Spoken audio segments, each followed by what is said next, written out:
At the club, Summer and Chance share a toast and talk about work. Chance says he's not arguing with anyone at Chancellor Winters. There's just unspoken tension all the time. The Winters are pissed that Jill gave her power to Billy. Summer asks what he thinks. Chance thinks it's out of character for his grandmother.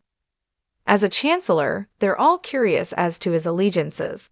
Summer thinks this sounds exhausting and shares some positive news. Sally knocked it out of the park. Chance is happy for her and asks about the Claire situation. Summer says she told Kyle that as long as Harrison's happy, she's fine with it, but the truth is, she's not sure how much more she can take. She feels as though she's on the outside looking in. Chance is sorry. Summer says she and Kyle never set any custody boundaries and it may be time to change that. Talk turns to Tara, who's in prison. That void allowed her and Harrison to bond deeply. If she's not around, Claire could replace her. Chance reminds her she's the nanny, not competition. Summer hopes she knows that. At the tack house, Claire gushes that Victoria looks gorgeous, all dressed up for her date with Cole. "Where are you going?" she asks. Victoria assumes someplace casual and low-key. Claire thinks she may be overdressed then. Victoria worries he may just want to grab a burger. Just then, Cole shows up in a suit holding a sunflower. Claire beams. She insists they make tonight about them and not spend the evening talking about her. She admits this is a big deal to her. She wants her parents to get reacquainted. At Society, Tessa takes a disheartening phone call. Maria walks up to Tessa and enthuses about their date night until she sees her wife's face. One of the wait staff called in sick, and there's no one to cover. Maria sighs, not again. She guesses it's part of the job and suggests they pivot. She'll take a quiet table for one and will watch her hot manager wife do her thing. They kiss. At the tack house, Victoria and Cole joke that they're willing to give it the old college try. Claire wants a full report later and approves her dad's choice of Society as a venue. Once alone, Claire calls Tessa and asks her to give her parents a quiet table and add a bottle of champagne. Tessa realizes she's playing matchmaker and agrees. Tessa disconnects from Claire and updates Mariah, who knows how hard it is to start over again. They can understand Claire wanting to play matchmaker for her parents. She's trying to build the family she never had. Maria worries it may not be what they want. She wishes Claire had a family member her own age to take her under her wing. Summer, by all accounts, doesn't even like her. Victoria and Cole arrive to Champagne, courtesy of their daughter, and fear she's also hired a strolling violinist. Tessa teases that she asked her to serenade them, but she told her she's too expensive. She and Mariah leave them to their dinner. Mariah tells her wife she wants to continue their date. "I have an idea, but only if you say yes." Kyle shows up at the tack house and tells Claire he's come on Harrison's behalf. The child found her wallet and insisted he bring it to her. Claire says he could have texted her and she could have got it tomorrow. Kyle worries he's bugging her, but she reassures him.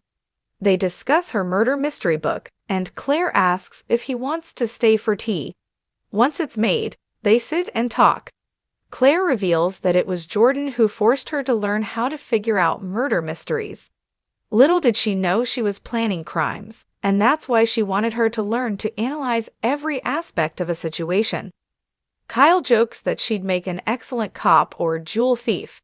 They laugh. In Paris, Audra tells Tucker she'll grant him 5 minutes. She doesn't want a drink, but he insists, "You're going to want one, trust me." He's worried about how much of Ashley's story he should share. Audra is prepared to walk out. Tucker relents. She deserves to know. Audra urges, "Tell me everything." Tucker relays that Ashley was diagnosed with DID and splintered into multiple personalities thanks to something traumatic between her and Alan's twin brother. Her psyche somehow conflated that event with their fight at the cafe. The Alters thought they had to protect her from him, but it was actually Martin she needed protecting from. Now, she's on her way to a private clinic for treatment. Audra thinks she must be terrified. She asks if they'll get back together once she's better. Tucker says no. This means he's free of the guilt and worry and can let her go completely. It feels like it really is over. Audra still thinks he's fooling himself. You didn't come here for me and Glissade. You came here for Ashley. He won't be able to turn off his concern. Especially now that he knows how serious her diagnosis is. Tucker insists he came only for her. Audra argues he was protecting his interest in Glissade, the company he bought with Ashley. Tucker acknowledges he came to stop her. At least, that's what I told myself. He also told himself he no longer cared about her. He was fooling himself. I'm still in love with you. At Society, Cole and Victoria toast their family's future. Victoria questions him about asking Kyle for a beer. Claire thinks he's being a protective father. Cole reminds her they promise not to talk about Claire tonight. Victoria wants to talk about him. I'm just kind of wondering when you might be going back to Oxford. Cole intones, well, that depends on you. Victoria argues that Claire is the person keeping him there. Cole concedes she plays a big part in it, but he's curious about what may happen between the two of them if he sticks around. Victoria can't deny the growing connection between them, but she's not sure if it's because of Claire or something else. Cole notes that he's been alone for a while now. Victoria can't believe this. Cole has had a dalliance with a colleague or two, but nothing serious. He didn't want to invest in something that wouldn't last. Victoria's been in a similar place lately. She had a long string of relationships that didn't end well. Cole supposes they're both gun-shy. He loves that their family is reunited, so they toast to that. In the club, Chance wants to distract Summer from her problems. They kiss and Summer wants to take this up to her suite. Chance asks her to give him her room key and a head start. He'll go set the mood. She does so, and he heads upstairs. Summer pulls out her phone and texts Kyle that there's something she wants to talk to him about. At the Tack House, Kyle tells Claire that Harrison adores her.